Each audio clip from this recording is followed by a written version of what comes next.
மா மா மா வாங்க பாரு. இந்த வீடு எவ்வளோ? ஒரு 1000 வீடுக்கு எவ்வளோ காசு? 250 ரூபா தான். 250 ரூபா. அப்போ ஒரு கட்டு கட்டுறீங்களே, 25 கட்டுனா எவ்வளோ காசு கொடுக்குறாங்க?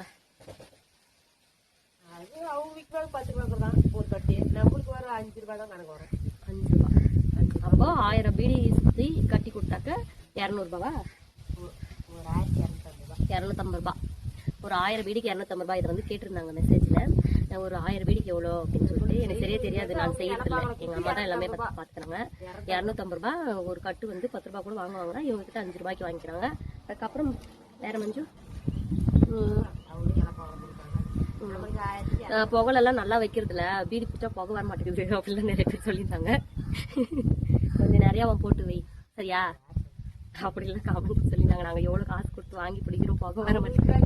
ஒரு கட்டு நாங்கள் சுற்றி கொடுக்குறது 250 ரூபாய் தான். நிறைய தான் நாங்கள் புகழெல்லாம் போட்டு கொடுக்குறோம். அவங்க கொடுக்கு ஒரு 1000 பேருக்கு இவ்வளோ புகழன்னு கொடுப்பாங்க.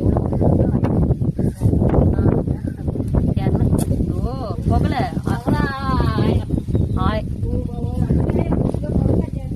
ஒரு கிலோ புகழைக்கு 5000 பீடின்னு சுற்றி கொடுக்கணுமா? ஆனால் ஒரு கிலோ பீடிக்கு வந்து புகழை பார்த்தாம இவங்க எக்ஸ்ட்ரா வாங்குறாங்க காசு கொடுத்து அவங்ககிட்டே.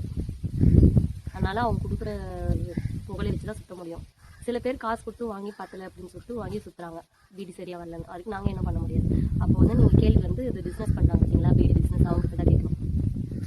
ஒவ்வொரு மனுஷனுமே பீடி சிகரெட் பிடிக்கக்கூடாது அப்படின்னு ஸ்டாப் பண்ணிட்டாவே பீடி பிஸ்னஸ் செய்யறவங்களும் அதை ஸ்டாப் பண்ணிடுவாங்க.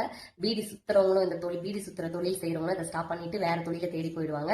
அதனால நம்மளை பாதுகாப்பா பார்த்துக்கணும், நம்ம உடம்ப பாதுகாப்பா பார்த்துக்கணும்னு நீங்க உங்களுக்கு முக்கியத்துவம் கொடுத்து நீங்களே ஸ்டாப் பண்ணாத போது உங்களுக்காக மற்றவங்க ஸ்டாப் பண்ணுவாங்களா? உங்க உடம்ப பாதுகாக்கிறதுக்காக மற்றவங்க அந்த தொழிலை விடுவாங்களா? அதனால நீங்க உங்க உடம்ப பார்த்துக்கோங்க. ஓகே.